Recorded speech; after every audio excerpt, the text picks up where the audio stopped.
Uh-huh. So he told me a Dhoni story that nobody else knew. You mind sharing? Like Dhoni wasn't even this India A player. Yeah. So Sridharan Shriram was in Kolkata, Okay. playing a league match in Kolkata, Yeah. where Sridharan Shriram is the captain of the team and Dhoni is keeper. Uh-huh. The opponent was half the Bengal team of those days. Like names like, Ashok Dinda, Manoj Tiwari, who's who of Bengal cricket were there. Okay. And the story is, who's the rudest cricketer you've met, or somebody who's completely different than what you had expected? you want me to name him? And Sidhu's commentary or Gavaskar's? So I said something about Mumbai Indians Yeah. team. It was a joke, on a lighter note only I said, but the fans, they Yeah. don't have to necessarily take it the way you want them to. So he came and said, how could you say this about my team? What advice would you give to somebody who's like a younger version of you, based in Chennai right now, and they're like, yeah, I mean, I want to do something more creative. I want to get into the field of media and try out all of this. I also like sports. I want to talk about it. Where would you tell them to start off? Hello, everyone. Welcome to the new episode of What's the Point? This is our podcast. It's a youth self-discovery platform and podcast. So, today we have with us Muthuraman Ramchandra. So, full name. yes, Okay, full thank name, you. Thank full you. name Yeah. basis. And what's your So, full name? Gayatri. I'm Gayatri Nair. Nair, okay. Yes. Very short. Muthuraman Ramchandra. So you go by Muthu, right? Muthu, yeah. Yes. So Muthu here, he's a sports commentator, presenter, and actor. And what else is there? What else can you tell us about Muthu? Who's Muthu? I mean, along with all these, like someone actually, a very big mentor of mine said, you're an explorer. Oh. I would like to go by that. I mean, I just want to try out new things. So can you go a little bit into that, exploring what exactly? I started my career as a back office analyst with big investment banks like Goldman Sachs, BNP Paribas, quit all that, did journalism in media. I've done almost everything, I would say. Like I've done television, presenting, radio, jockeying, direction, production, and whatnot. So as a kid, would you say you were also an explorer, or were you a storyteller? What were you into? Were you into creative stuff back then too? Back then, like we didn't have this much exposure as to like where I want to head, because media in a family like mine, a South Indian family like mine, wasn't a big thing. It was like a taboo. Yeah. It is something like someone who doesn't succeed in studies, that is where they go to. So I was just like enjoying my life, going to culturals. Never attended college regularly. Like wherever there was culturals inter college, I used to do everything that is there. Like I've done dancing as well. I don't know. Wow. I'm a very bad dancer, but I was in the college dance team as well. I used to help them out with giving them water or something. I just used to do that to bunk college. Oh, nice. So what kind of student were you then? Average. Very average. Yeah. So were you weren't that much into academics? Were you into maybe sports, arts? Sports I've done. Yeah, I've done. I mean, I've played all the sports, but all the school level ones, like whatever you get to play, be it Coco, Kabaddi, cricket, decently. Even when I was doing corporate jobs, I played a bit, but not that big. Yeah. So like I was very average. Someone who's like very Siddha Sada, very average, not above average, not below average. I was just there. Okay. So then what got you into, investment banking? You were in Goldman Sachs. Why did you choose that then? Good question. See, when I was in Loyola, when I did my UG, I did it in commerce, BCom. Okay. So after that, at that time, there was a radio jockey hunt that was happening in Chennai with Radio Mirchi. Okay. I attended that. I almost got through. But by that time, I was placed in Goldman Sachs through campus interviews from my college. And then I had to choose between Radio Mirchi or Goldman Sachs. Goldman Sachs paid me better. I went there and then I realized, this is not it. I regretted that decision. So probably 3 years of my life went there. Otherwise, 3 years before I would have been in the media. Yeah. So then how did you make that switch then? It was a very difficult decision. See, because by that time my family had given up on me.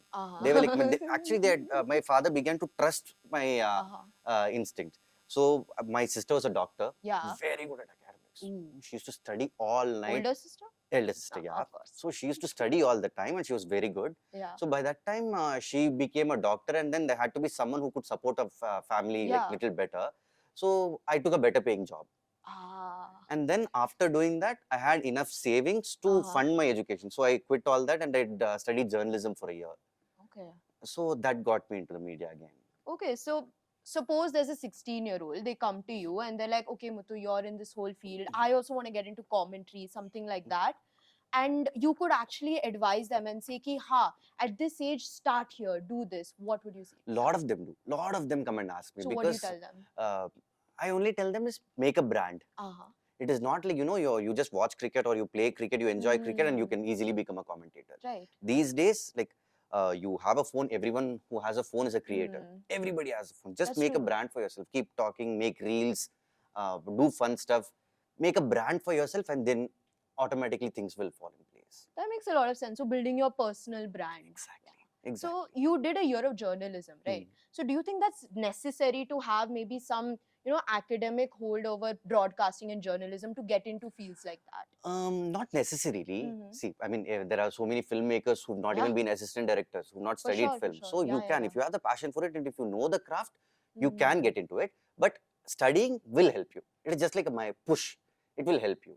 Yeah, I think that's with every job. Right? Exactly. Yeah. You just can't, turn up to be an IT engineer without studying engineering. You can't do that. But you might know coding, you can do something else. But people who have not studied will do better. People who've dropped out of colleges have realized they do better, but still having an academic hold it gives will you really an help. Extra push. Yeah, exactly. It's a fallback option, or it's just putting on your resume that see I've done this. Yeah, that makes sense. So, what was your first commentary gig that you can remember? How did you land it? Okay, so the first, like the one that went on TV. I actually take pride in saying that was an India-Pakistan match, 2017 Champions Trophy. So it is not like no trials, just get into it. India-Pakistan match, the biggest one that people are watching, and I'm there. And when I listen to it, even now in highlights when they play it, I can't listen to my own commentary. It's very weird. I don't think I was like good back then, but then I've been in this for so long. Right? Yeah. So how did you land it? Just on the job. I didn't even think of so many things. It is just a match and then I'm calling it. My colleagues helped me. My biggest help was Krishnamachari Srikanth, the great cricketer who's captained India. So he was there with me. He was like, hey, don't worry, we'll get this out. So when he's there, then I didn't have to worry at all. And like like the channel that I work in, Star Sports Summit, I have some excellent producers who helped to hone my skills. So really grateful to them. Amazing. So if somebody they want to get into commentary, how can they land their first gig? What can they look out for? What opportunities can they catch? Anchoring thing, no? Like a lot of people think you just watch the match and you're calling. It's actually like 8 people talking in your ears. 8 is the minimum number. Makes sense. Like a lot of people who've been here, they will ask me, how do you eliminate 8 voices and then you bring your own voice? That is the skill that you have to hone. Knowing the sport will help you. Playing the sport helps you a lot. But then the skill is eliminating those 8 voices and then knowing what to talk, when to talk. So eliminating those voices, I think that plays a huge role also in, building attention, getting rid of that nervous energy. Do you ever struggle with stage fright when you're doing stuff like this? Of course I do. Every show of mine, right? Even like my college, we used to have this thing called Lucky Piss, me and my friend, a very close friend of mine. Like he's into big time like MBA, he's in some big company. So both of us, before getting into any culturals, 2 minutes before the event starts, we would disappear. We just want to go somewhere to pee. Because just to get rid of those nervous energies. And like now, like after my first radio show, this has been 15 years, I still feel nervous. I feel abnormal if I'm not nervous before entering a show. Oh, and why is that? Why do you think it's abnormal? Because if I'm nervous, I'm aware. Otherwise, I feel like I'm somewhere lost. Your senses are heightened. Yeah. Sometimes when I'm lost, I go and tell my producers, listen, today you have to handhold me. I make it a point to tell them. Today I'm like little off. Maybe could be some personal problem, something else that is running in your mind, but you still have to run the show. So I tell them, handhold me today. Otherwise, if I'm nervous, I'm normal. Practice is the only thing. Practice is the only thing. I mean, I listen to a lot of actors who are talking in podcasts like these. They make it a point to practice in front of the mirror.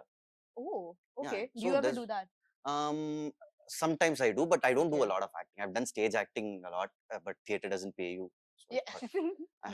So never got very deep into it. I've done few plays, stopped when the day I realized, okay, something is paying me, this is not paying me, I stopped. But I do sometimes like rehearse. It used to happen in the initial part of my career, but these days I'm like very confident. At least doing shows, where like very small bits I've done in movies. That time also like I don't go look into the monitor. Even when TV shows or something, YouTube videos I don't go look at the monitor. Sometimes when I'm producing the show, I have to sit on the edit. That is when I watch what otherwise I don't. Oh, okay. So you were talking about speaking in front of the mirror and practicing, right? So everybody has like these certain routines sometimes they'll do before they enter some sort of show or something public related. So what's your sort of routine? Do you do any like vocal rehearsals? Maybe so. One of my friends, she was like, you should ask if he puts like achar in his throat before the show. Like, what do you do? Bombay people taught me this thing called that kushal kantil. Okay. Okay, the name actually frightened me coming from South India. The name Kantel, I don't know what that meant initially, but then they said like it will help you. I took somebody told me an actor, established actor, he gave me. Like, okay, it helps to keep your throat like normal, but no other specific exercises I do. Nothing that makes you snap in. You say, okay, now focus, get into the match. Just getting into the match would do.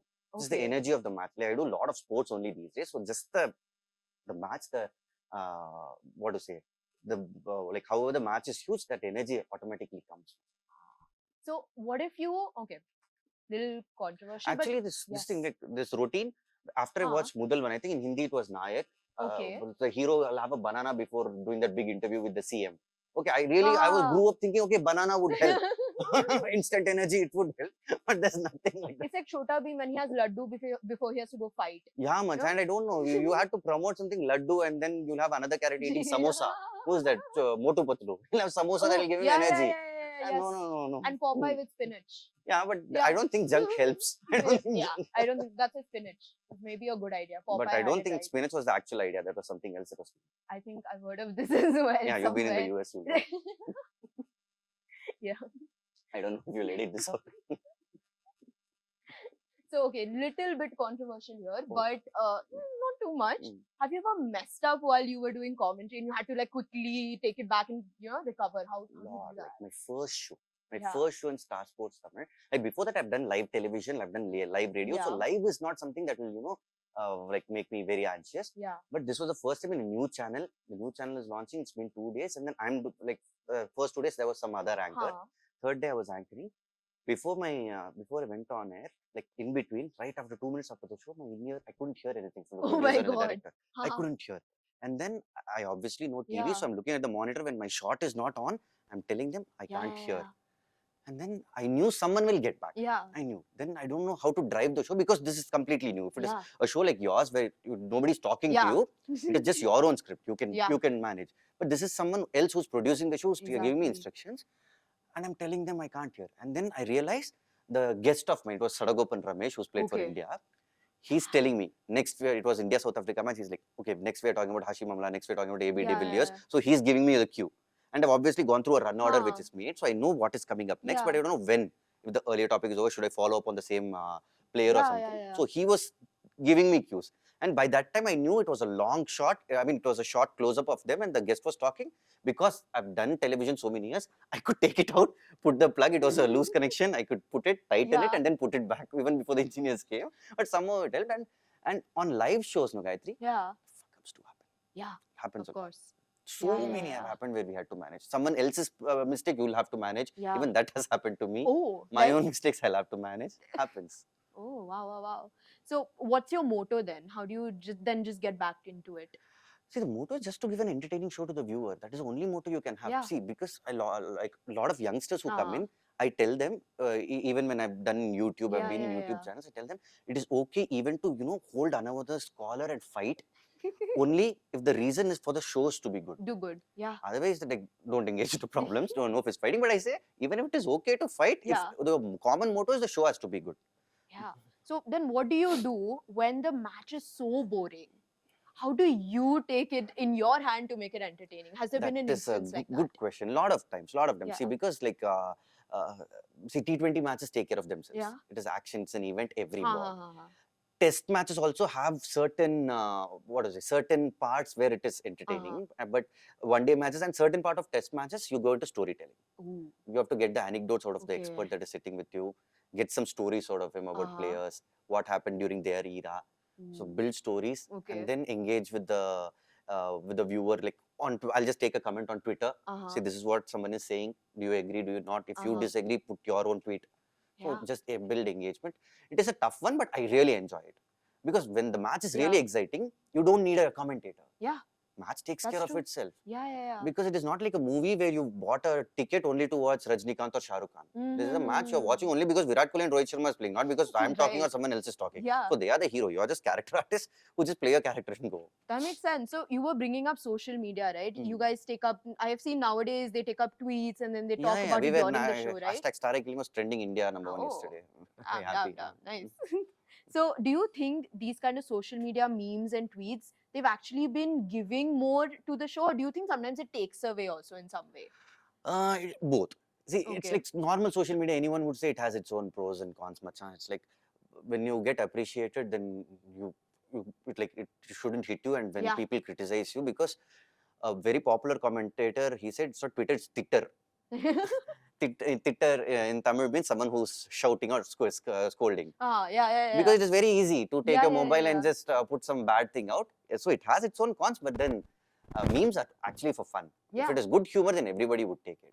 So do you think that adds to that cricket culture? Of course it does. Big time it does. It's opened up a all new industry, Machan. Today, the Yeah. Gen Zs who are watching, meme creation is such a It big is a whole industry in the last industry on its own, 4-5 years. So I think it is a boon. It is Yeah. a boon. So speaking about traditional commentary now, we've seen a lot of I wouldn't say scandals, but it's sort of blown up when commentators, they start talking about the players' personal life during the shows, and they start blaming the relationships they have, their counterparts, all of that. So what's your take on things like that? Personal talk should never happen. Yeah. It is something personal. So I would actually, I've never done that. And then it doesn't happen these days a lot. Yeah. Sometimes like away from the commentary, maybe it will happen, but I don't think it happens a lot, and it is not hygienic to talk about anyone's personal life in public. Exactly. And what about off camera? In private, when it's just you and the commentators? What like are you guys talking about? Any friends gossip, machan. We talk about everything. Like normally what friends do. See, I'm from Chennai. So for a Chennaiite, it is city, cricket, cinema. These are the common ones. So we start about this, and then when you are in leisure, talk about anything else like food, whatever. Like what do you want me to say? I want to know what's the interesting things you all talk about behind the camera when it's not rolling. You give your personal opinions. Yeah, like, we hey, gossip. It's like everyone. Just talk about this. someone else. Did this, that happens. That happens. Okay. Happens a lot. And anything that would get you into trouble on camera? No, it actually helps me knowing someone personally. Oh. It helps me. I had done a similar podcast. Like for the first time, I was doing cricket on YouTube. Normally, I avoid. Okay. I do enough cricket in TV, so I don't do anything apart from that. So I had an interview with Sridharan Sriram, who's a former India cricketer. So I actually know him very personally. He's like my dinner buddy. So it helps me. Knowing him personally and then doing a podcast with him helped me a lot. Okay. Because for someone, we'll have to spend some time with him to get to know him. I already know him, so it was an advantage. So you don't have to name the person. But have you had any interesting conversations with ex-cricketers or current cricketers, and what are some of the things they've said which were like, oh, that's interesting, people should know about this? Any story, something like that you've heard from them? Lot of it. Even there are a lot of it. I'll just say Sriram. Because I know him personally, he's captained Dhoni at a very young age. So he told me a Dhoni story that nobody else knew. Ooh. Yeah. You mind sharing?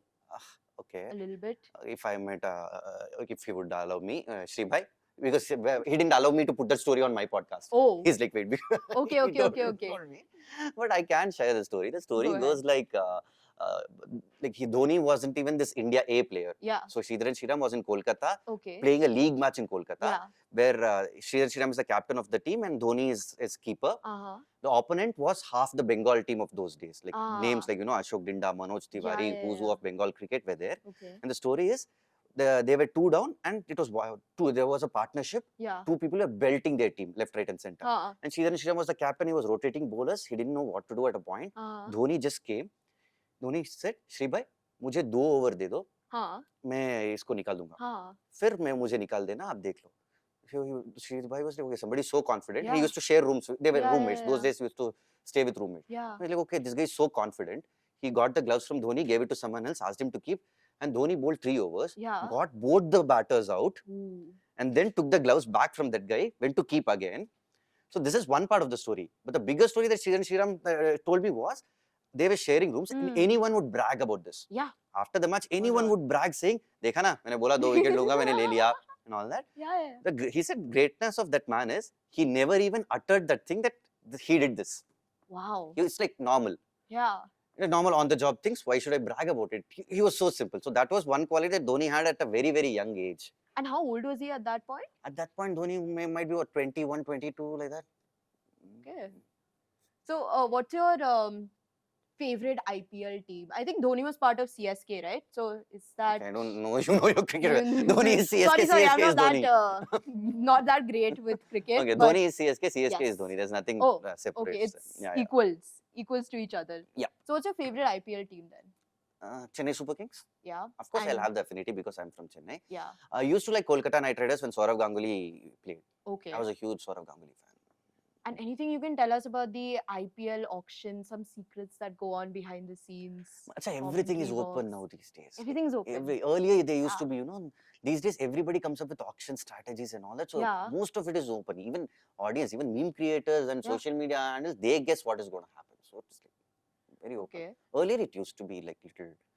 One team would, Huh. just raise the bid without knowing the other person. I'm not going to take this player. I'm just raising the bid because you take him at a more expensive rate. But these days, everybody has the same strategy, more or less. Yeah. So speaking about predictions and stuff, who do you predict is going to get into the finals with India? What do you think, based on what you Champions Trophy? Yeah, Champions Trophy, South Africa, I think. South Africa. Yeah, okay. And what do you think it's going to be like when they play against India? Anything there? Any thoughts? India will win. Or is it just your personal bias, or you feel No, not like... personal bias, because India is playing all the matches in Dubai where it is turning, and India has 4 very good spinners who can give you 40 overs. Like even South Africa or New Zealand for that matter have one good spinner, and then few part-timers who can bowl like 4-5 overs, but nobody is of the quality that India has. So I saw this tweet recently as in like a few hours ago, because the match happened yesterday, the semi-final one between India and Australia. So somebody was saying that Rohit Sharma is the only Indian captain who has taken the team to 4 finals which are organized by ICC. So do you think captaincy, what's your personal opinion as a commentator? Does captaincy really play a role here, or is it the team that is being built? What is it really? Captain plays a huge role. Cricket is one sport where captain plays a huge role because most of the decisions are taken on the field. Say football, like managers make most of the decisions. The captain is there. Like there is an armband given, but cricket is a sport where captain has to take like every decision that is happening, say field setting or something. So captaincy plays a huge role, and Rohit Sharma is very good at it. And how much research goes into it before you start a show, start a commentate? Lot of it goes. So normally, like every commentator has his own style of preparation. Mine is I do look at numbers. So I study. Now, like we get a docket. Of course, we have to. We could, like, talking about nervousness. I will feel nervous if I go unprepared for a match. Yeah, I've done that. But I won't recommend it. I mean, even when I do it, I feel guilty to have done it. But a lot of research goes. We study, like normally we get a document where who's done well in the against this particular opponent. So I study, and then I look at the ground, last 3-4 matches that has happened in the ground. So what is the trend? If the pitch is turning, or it is going to help faster bowlers, or batters are going to do well. So we look at scorecards, past scorecards, where these two opponents, for example, like today, South Africa and New Zealand is playing. So my research was, I look at last 5 matches where South Africa and New Zealand have played. So who's done well there? So it's like a whole historical research you have to do. Not that big much. It'll take half an hour to 1 hour. Half an hour to 1 hour. Okay. And what helps you out with research usually? They give you the stuff, or you have to put in something of your own? They do give, but then you also have to like do a bit of your own research. That is what will help you. And because coming from a TV medium, if I just throw numbers verbally, nobody is going to understand. No. So it is supposed to be audio visual. So I look at numbers to study a trend. So if this is the trend, and then I can elaborate it in commentary. If there is visual assistance, it helps. Even otherwise, yeah. So knowing the numbers, it's like, it's your fallback. Yeah. There's nothing you can fall back on it. So there are, we were talking about young social media creators, right? Those who make memes and stuff like that. So if somebody who's young, they want to get into sports journalism, sports media, they have Instagram, all that to get into it as well. They can make reels about it. But where do you think the future is? Do you think they could fall back to TV as well? Would you recommend they go towards TV, or would you say, no, stick to social media, go towards digital media? As long as digital media is paying you well, then you need not come to, I mean, if somebody is like so popular in Instagram, TV is just one another thing for them. I see a lot of social media people who are very big on Twitter and Instagram. So for them, TV is just to watch the match. Yeah. So you ever think of switching from TV ever? No. Not Why? at least now. I'm enjoying this. You enjoy TV. Yeah, I What enjoy. makes the TV, whole setup different than maybe your films or maybe digital? Because you also do podcasting, right? Yes, yes. So what sets it apart? Why are you so attached to TV? TV, because for me, I never even thought like an avenue like this Tamil commentary would open.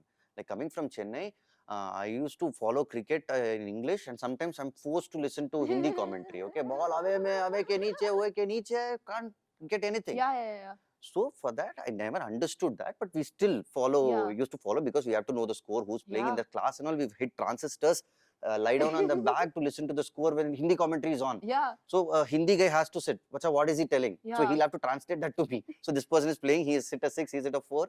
So coming from that background, now I do vernacular commentary. When I go to interior Tamil Nadu, a lot of people, actually kids, tell me that we understand cricket because of people like you. That is what is giving me pleasure. Wow. So and no disrespect to Hindi commentary, just that I didn't understand from my from my part of the country. Like we didn't study. How strong is the cricket culture then in Tamil Nadu? Big much. Very big. Very big. Very big. All age groups. All age groups. So what is something that somebody's come and told you and like really hit you? Like what some of the kids come and tell you? Is there something specific they said like, yeah, I liked how you said this? Like the ones they say they enjoy is okay, but then once they don't enjoy your commentary, them coming and talking. They come and tell. They tell me. Yeah, I was commentating on a match.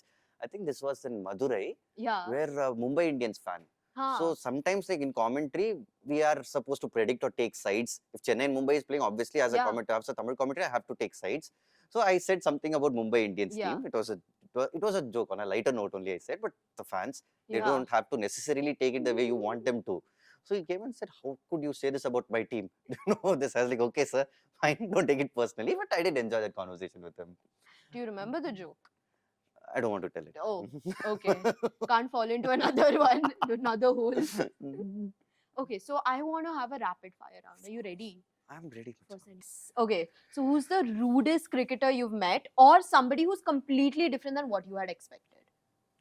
I wouldn't say rude. Maybe they were busy in their life. I felt like this person is like little thing, but I don't think he is. When I spoke to other cricketers, you want me to name him?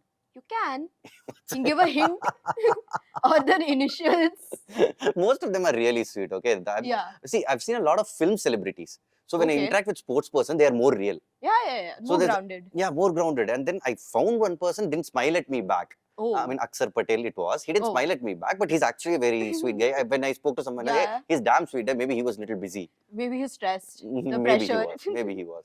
A lot of cricketers, come across as rude, but they're actually not. A lot of film celebrities are. You have any say there? No. You see, like initial 5-6 years of my media career, because I was a radio jockey, I had to interact with film stars almost every day. And then I used to audition for movies a lot. I found them not, but cricketers are like very real. Right, because they're always with the crowd, right? They're with the people, that's why. Yeah. So who do you then, okay, let's keep it light. Then who's the most genuine? Most genuine? Yeah, most genuine you've met. You're like, yeah, it's like bhai. That is Krishnamachari Srikanth, I have to say. He's like more than, I mean, he's as old as my father, but he's been the sweetest. Very simple. Very simple. Even like Kapil Dev for that matter. Yeah. One, like very early in my career, the first series that I was working in. Yeah. I had Krishnamachari Srikanth introduced me to Kapil Dev. And Kapil Dev is the greatest cricketer to have played for India, joined with Sachin Tendulkar, I would say. And so third day I'm meeting him, I call him Paji sir. Okay. Everybody calls him Paji. Paji means elder brother, no? So I used to say Paji sir. I thought Paji is his nickname or something. Yeah. And call him Paji sir. I want to take a photo with you. It was private, okay? Me and him, we were at the pantry. He's like, why do you want to take a photo with me? Yeah. I said, Paji sir, if I have a photo with you, I can even tell my grandson that I have a photo with the great Kapil Dev. He said, 2 days you've interacted with me. Why is the third day you're asking? Yeah. I'm like, sir, 2 days, everybody was around. If you say no, then full just Mana Maryada will go. And then he was like, oh, okay. No, I will not say no. But then do one thing. Mere god mein baith jao. This will be a bigger story for you to tell your grandson. He made me sit on his lap and then I took a selfie with the great Kapil. What a man, what a man. That must be such a moment of your life, yeah. I feel like this rapid fire is turning into a okay, no storytelling much. No, I think that's good, but yeah, that helps us. It's fine.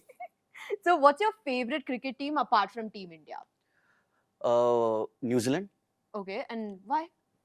No, you're again getting okay. Because Kane Williamson is like, any sas in India would have him as a, what to say, a son-in-law. The son-in-law. Yeah, he's so sweet, Kane Williamson. So you've met him in person? I've not spoken with him. Of course, I've been to matches. I've seen him personally. He comes across as a very sweet guy. Oh, okay. But Josh Butler is also another one whom I really like. Oh, okay. And sorry, which team? England. Okay, sorry, sir, not much knowledge. I don't like the team, but Josh Butler is one cricketer. Okay. But if you were to choose a team that statistically you feel is, very powerful, very tagda types. Australia, always. Australia, okay. And which cricketer is like your spirit animal? You feel like, yeah, I can relate to this person. See, normally these cricketers, okay, it's a very difficult question. I have a mix of everything, da. That is the whole thing. That is the whole thing. I have a mix. Like, I want to be calm, then I'll take Dhoni as an inspiration. If I want to be really, that high energy, I would take Kohli as an example. Like, we go through phases where we've been both, and we want to be both. It's a very difficult question to pick one. It's like an alter ego you need to choose at different Maybe times. then Rohit Sharma, who's a bit of both. Okay. Yeah, that makes sense. So, okay, rank your favorite thing to do. Podcasting, acting and commentary. 1, 2, 3 karke. Podcasting. 1? Yeah. Okay. And then? Because my YouTube gigs that I do, I really love them. Commentary, I would love again. Acting, I've not done much. Okay, so, you're planning to get more into it? I'm planning, but some director has to come to get me in. It's not happening. So guys, this is a call. If anybody is interested, please reach out to Muthu directly. That's what I actually did. Or comment down below. That small gig I did in Leo. Okay. It was a very popular movie, Leo, with Talapati Vijay sir. The director actually came to my studio to promote another movie of his. Yeah. He told me, Muthu, I remember you've auditioned for one of my movies, Kaidi. Then I was like shamelessly asked him, why didn't you give me a role? Because that time I was auditioning, I was trying to get into movies. Now I'm an established anchor. So he's sitting on my show. Straight away I asked him, why didn't you give me a role? Like, the name of the movie is Kaidi, so I want faces which look rugged and you don't look rugged. And I was like, give a chance for me in your next movie. He actually ended up giving me because I asked. So I think that's a great thing about media, right? The more upfront you are, the more chances you get. Youngsters watching, that is one good thing. Don't hold back. The only thing that, what else can the other person say? No. So be prepared for that answer and then ask your question. And keep forcing yourself down everyone's throats. No, don't do that. But then ask for your opportunity politely once. If you get a no as an answer, then take it as an answer. Be prepared for that and then ask the question. I've been doing don't force yourself much. What have you done like that? I just like being in everyone's face. me, please. Take me. Okay. Underrated skills that you should build early to be in the media and commentary field. Which you think is underrated? Reading. Ooh, reading. Okay. All right. Favorite commentator? Favorite commentator all time is Tony Green. Okay. Really loved. Grew up watching him. Really loved his energy. Okay. And Sidhu's commentary or Gavaskar's? Choose one. Sidhu. Okay, why? I laugh. Oh. I laugh more. But I've done commentary with Gavaskar sir. Yeah. I've done with Sidhu sir also. Okay, so who do you have the best chemistry with? Gavaskar sir actually allows the other person also to talk. Macha, you're getting me into trouble. My employees are watching this. It's my own personal opinion. Like the energy is good. Gavaskar has also got a very great sense of humor. What's the difference between Paji's sense of humor and Sidhu Paji's sense of humor and Gavaskar? Sidhu Paji's is energy and he comes up with those phrases, okay? Those phrases, that is his hallmark. Sunil Gavaskar is more analytical, but sometimes his humor is great. I mean, it is good. So how would you label your own sense of commentary? If someone is like, yeah, Muthu, his commentary is dash, dash, dash, what would you say? A lot of people say dash, dash, dash.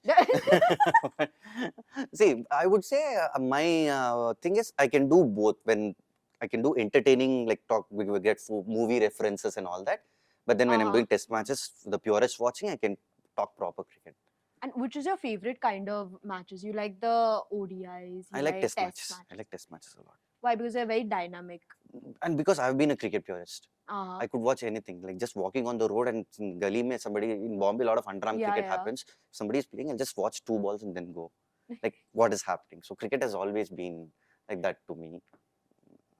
So what are your thoughts on current cricket culture among the youth? You think it's dying down? You think actually it's getting hyped up? What do you see among See, your I audience? feel among the audience, see, even in academies, a lot of parents are just telling the coaches, I want my son to play IPL. Yeah. At least make him that big. But IPL is really big. Only few crickets, only about 100, 200 get a chance in a year. So don't come put your kids or someone, or if you are a youngster getting into cricket coaching, don't, like, of course you must have a big aim, but then hone your skills also, and don't limit yourself to IPL or something. Playing for India should be the ultimate aim for budding cricketers. So do you think you're talking about IPL, right? So do you think now it's become more of like an entertainment business sort of thing, and it's no more about the game, no more about the skills? Yeah, you're right. You're What do you think? absolutely. It is, but even this requires a lot of skills. So skills in cricket, what a great cricketer in the 90s had. For that cricketer, a great cricketer now has more skills. You have to have even more skills, because a lot of new skills have come, and this is how the sport is going to evolve. That makes sense. So you also do football commentary and hockey. I've done Malakam. I've done a sport called Malakam. Malakam, what's that? There's a huge this thing, Machan, Karlakata. I don't know what to call it. And then people have to do like gymnastic kind of a thing around it. I've done commentary for that. Yeah. Yeah. My God, you knew anything about the sport? Or when you don't know about the sport, just how study. do you... I just went like a nerd. I opened a book, and I mean, before the day I got to know that I'm doing this, I just got to know what is the sport. And luckily, like we do have co-commentators on whom you can rely. So in commentary, there are usually two people. These days there are three people. So one is a lead, another one is an expert. So a lot of time, most of the times, I'm the lead. So I'll just say what is happening and then leave it to him. He will explain, and then I'll take one word out of it or one sentence out of it, and then ask another question, and so go through. So do you enjoy doing hockey? I think you've done more of hockey than football, No. I've done right? Football, kabaddi. I've done more. After cricket, Kabaddi also you've done? Yeah, Pro Kabaddi League is big. I've done a lot of kabaddi. Yeah. So which one do you personally enjoy more? Out of all of these sports, which one do you like talking about? After cricket? After cricket, After cricket, kabaddi, because I've done a lot of it. I really enjoy. To an extent, I've played in school also. So do you think it's necessary for somebody who wants to get into commentary to also be playing sports, or understanding to hai, but you need to be playing it? If you've played it, it gives you an advantage. You know what it is, but not necessarily. I know commentators who've not played, but who are really good commentators. The lead commentary that we do in kabaddi also, like I work with colleagues who are really good. Even though they've not played, they're really good. They know, they've learned the sport through reading or something. And what about people who are really good at analyzing the sport, the skills, the play that is at hand, but they're not energetic enough, or they don't have that catch? What about that? Then they'll have to work on it. Yeah. You can't sound boring. Yeah. I think that's the main thing, right, about commentary. You need to be the court jester in the court. Correct. You have to be that. You have to, and see, it's just maybe if someone else was sitting here who was boring, then you wouldn't get this answer out of me. So energy has to come. For a broadcaster, it is like basic. And energy doesn't mean shouting at the top of your voice. A lot of people make that mistake. Energy is energy. That's true. And what's the best advice you've gotten from a co-commentator? Maybe somebody more senior than you. Has Gavaskar said anything, or Sidhu Paji? No. When I struggled during my initial days, ex-cricketer Lakshman Sivaramakrishnan, who was one of the youngest to play for India, who was a legend in commentary. He's done it for more than 20 years. So he got to know that I'm just a novice, new into this, not knowing when to talk. So he said, Muthu, listen, I will do 1 over. You watch how I talk, and I'll tell you what a lead's work is. I'll do what an expert's work is. I'll do both. You sit and watch. You stay mute for 1 over. I'm like, okay, sir. I kept my mic down. I watched him. That was Bible for me. And what were some takeaways? Maybe somebody could learn something from it, even generic. When not to talk. When not to talk. So what do you think is the power of, not talking when it's necessary? Because, like, see, usually commentary or any other thing, even if you're writing, even podcasts, using shorter sentences. That is what works. So you can, put all your vocabulary and then make big words. I don't think people want that unless you're Shashi Tharoor. So you're there watching you for what you're talking, not how you're talking. So use short sentences. Always, even if you're writing. My college, journalism college taught me. Use short sentences. Even when you're writing, you're talking, short sentences. Okay. And what else have you learned maybe from your, courses, degree, that you feel like, this I can apply? Something finally from the textbook which you're like, yeah, this makes sense, what they said.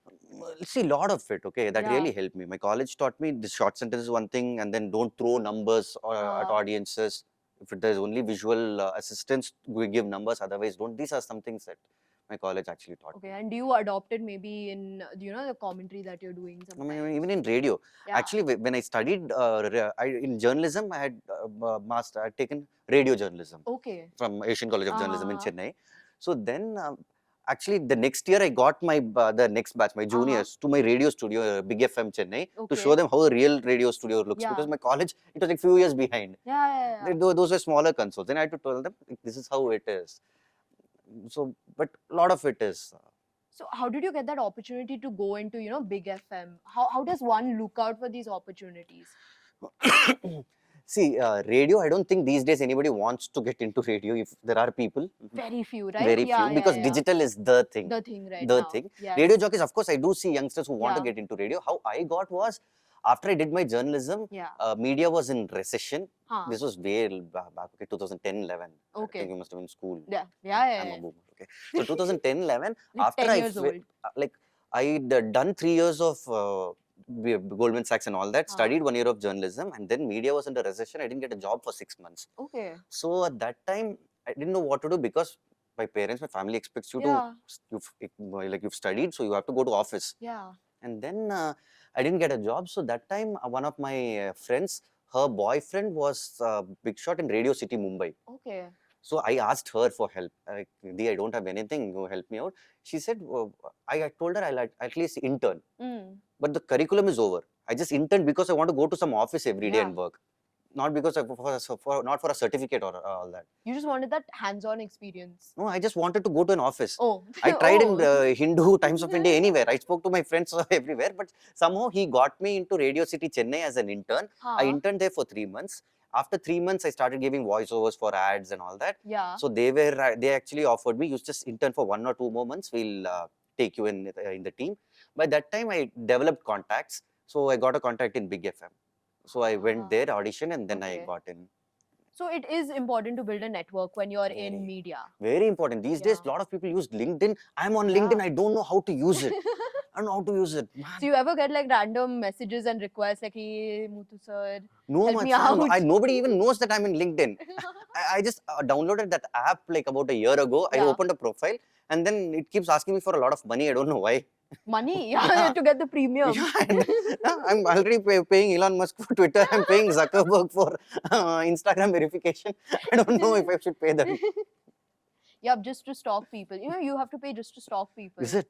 That's how important somewhere connections if you have get become. time, you teach me, because even I believe in networking, but I don't know how to use LinkedIn. Yeah, LinkedIn is right in your face. You stalk how many people you want. You can just show up in their inbox. You actually get a lot of responses. Yeah, I feel like my father even now, he doesn't know to book a movie ticket. I have to do it for him. No, LinkedIn is something that I feel like him. So back then, though, there was no LinkedIn. So you would make connections. You have to be the LinkedIn. Physically, you would be the LinkedIn.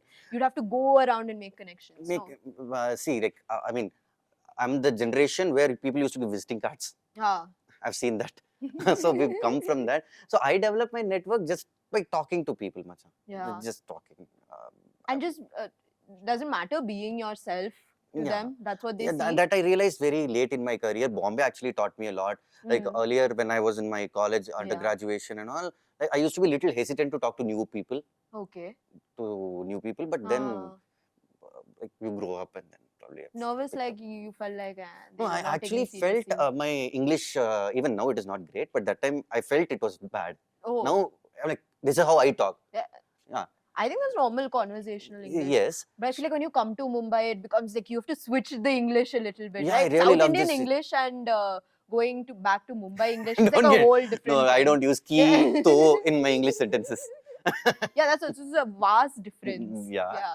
But okay, it is, language is only meant for communication. So I'm happy as long as doing it. I used to be hesitant, but then confidence and then life teaches you. So you think coming to Mumbai also helped you in some way? Yes. In what ways? Did it expand your network, your communication skills? Communication, no, it's made me less, what to say, I mean, I'm more confident now. It helped me because I like the work culture over here. Ooh. The city is very fast. So you like fast pace? when I come to Mumbai. Okay. When I want to be a laid back, I go to Chennai. There I'm a Chennai. When I come to Mumbai, it is fast paced and I really like the vibe of the city. And viewers from other parts of India, if you had to explain Chennai to them also, like how is it in terms of vibes? What would you say? Chennai, like in terms of say a Bangalore or a Mumbai, Chennai is very, very different. Very different. So, like, what is it? It has its own vibe. You can't compare it with Bangalore or a Mumbai or a Delhi or something. It has its own vibe. Little more silent than the other big cities. Okay. And it's got its own life. Heat is too much. You'll have to adjust. And people will not speak Hindi. And also you'll have to adjust. Okay. A lot of my North Indians complain. Hindi kyun nahi bolta? Hindi to Tamil kyun nahi bolta? I don't come to your city and complain. The infamous language debate. Oh yeah, it's still going on, huh? Yeah, every day it happens. Yeah. So what about the media scene there in Chennai? You started off in Chennai, right? Yeah. Exploring. So how is it there? It is very big. Like the movie industry is like huge. I think next to Bollywood, Tamil cinema is the biggest. Even the biggest technicians you will find in Indian cinema are from there. Be it best music director, best choreographer, best actor. I say Kamal Haasan, you'll say Mohanlal. I know. But actually, I would say Mammootty. Mammootty. Yeah, I like Mammootty. Okay, one Mallu who doesn't like Lalettan, huh? Yeah. Sorry, I have a bias. Okay, I really like Mohanlal. Oh, okay. So yeah, so what advice would you give to somebody who's like a younger version of you, based in Chennai right now, and they're like, yeah, I mean, I want to do something more creative. I want to get into the field of media and try out all of this. I also like sports. I want to talk about it. Where would you tell them to start off then? Start off with your phone on Instagram or YouTube. Just build a brand for yourself. For me, I would say, advice was don't waste your 3 years in Goldman Sachs. Yeah. Maybe get here a little early where you want to be. That is one thing I would say a younger self. But someone who wants us today, there is not like, a TV is the end of it or a movie industry is the end of it. You have your own phone and then you can become a star within that. And it's not a compulsion. If you don't get there, you shouldn't feel like, oh, I've not achieved anything in life. Yeah. How did you make that transition into digital? Like you went into podcasting and all that. How did you make that transition? See, because I lost my TV job. Actually, so I was a producer and a director in a channel, Tamil entertainment channel, and there I started anchoring as well. Okay. I started anchoring, producing, and directing. Also, I did multiple things in multiple shows. But then one fine day, the channel wasn't doing well, and then I was asked to move out. Okay. Then that time a popular newspaper in Tamil, they were coming up with their YouTube channel. So they wanted somebody who could work there. Okay. So through networking, I had done an event for them previously. So they just called me and like, will you be interested? I was like, it's something new, and that is when it started. So we started a channel called Madras Central. Yeah. Right now we are all out of it, but when we started, we were the first to hit, I think, 5 million subscribers in Tamil. Wow. 1 million also. I think we were the first one in the entertainment space. And the YouTube original space, we were the first ones. So that was way back. 2016. Crazy. Okay, 2016. So I was a content head, so I built a team. Wow. So I could hone my leadership skills also there. So all of this is very like self-learning, no? Like you had to figure out direction, you had to figure out production, you had to be a leader. So everything will come to you. It just comes naturally. No, like you have to work for it, of course. But then these skills are just occupation. It will come when you're at your work. It will obviously come. Okay, so how is one way that, I don't know, you brought it out a little more? Some people, they struggle, right? A little bit to hone their skills. See, that is there, but I don't want to, on a podcast with you, it's such a happy podcast. I want to talk about struggles, but struggle will be there. But it is what, a bit of self-motivation and a bit of help from others, your friends and family, that adds a lot. How do you motivate yourself? If I'm sad, okay, I accept I'm sad, and the next day I'm like back to it. Of course. There is a popular Tamil song which goes like, Sogangal enakum nenjodi irukum sirikada naalileye, which means like everybody goes through sorrow, but then there's not been a day where you've not smiled. That's such a very sweet you just one. take it, accept, it's a bad day, it is a bad day. And then next day, try to be better. Okay. So if you had to define your whole career journey, maybe with a Tamil movie title or a song, like just now how you quoted, what would you use? No, I think song, okay. Rajinikanth song Vetri Nichayam. Okay, can you translate? Vetri Nichayam, Vetri is you're definitely going to win. That is what it exactly means. Okay, nice. It's very powerful. Do you have any last, maybe some advice for the youth or maybe some message even? No? You're like an old uncle if you have something to say to them. Yeah, thank you. Okay, thank you for mentioning that. Okay, I am an old uncle. My advice is don't listen to a lot of advices. Yeah. That is one advice. And then motivation, external motivation will be there, but you have to get the motivation amongst within you, and then just keep trying. Okay, I have told everything that That's great. That was a nice, at the end you added the repetition also. Keep trying. Yeah, Machan, that is a habit somebody pointed out recently in my commentary. Yeah. Yeah, there are some lines which I say twice. But I think it adds that effect as well, no? Little bit. Yeah, sometimes it does. That is how I thought I would start it, but then it's become a habit. So somebody actually notices. Yeah, he noticed. But is it annoying to them? No, not annoying. That's just how I talk. I think it's nice. So thank you so much, Muthu. Thank you. It was so nice speaking to you. You're really fun to talk to, and I'm sure we've learned a lot. I don't know what you've learned. We've learned not to talk about struggles, but look at the bright side. But thank you so much for coming in here. Thank you. It was great having you. So yeah, thank you everyone. Thank you, Gayatri. Bye. Thank you.